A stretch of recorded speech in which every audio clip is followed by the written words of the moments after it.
siya pwede dikit sa mic. Ay lang, okay na to. Check. Ha. Nagangas na kasi pare dito yung tanda. Ganyan ka ngayon pare sa akin ka humanda. Pinakita ko lang kung sino sa atin yung banta. Kung ano-ano na lang sinasabi nito na mama. Hoy pare ko, ikaw dito yung gusgusin. Kita mo naman sa atin ikaw mamalasin. Kung ano-ano na lang kahibangan niya sinasabi. Sa labi natin nito ikaw yung madadali. Kasi dila ko matalas sa'yo ay manipis. Kita mo naman kung sino sa atin na inis. Pwede ka nang umalis pare ko nang mabilis. Pinakita ko lang kung sino sa atin kaka-impress. Samantalang sa'yo chong napakabagal mo. Kung ano-ano na lang ginagawa nito. Di na natutuwa yung mga nanonood. Paano ba naman sa Kimaki di sila nalulugod at lumuhod?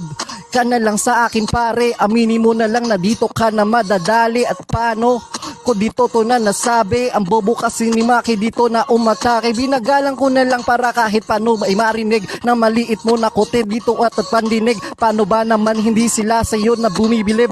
Kaya ikaw Maki sa akin ka na manginig. Ha. Ramdam ko na iyong takot. Paano ba naman tinatalo mo yung...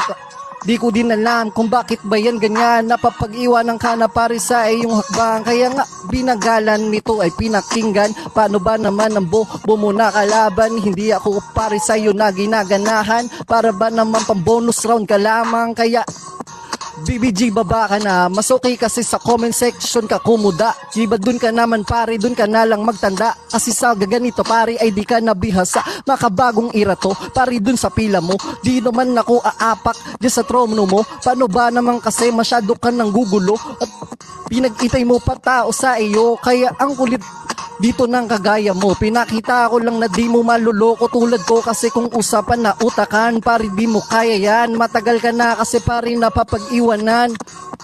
Baka bago to na ira. Samantalang sa iyo wala ka na natira. Wala ka pa na pera. Dahilan kung bakit parang dito ka palagi na namumulutan. Time. Okay yun, bakbaka na talaga. So, round 3 natin with topic. Di, round 2 muna. Miss Si Era. Maki muna.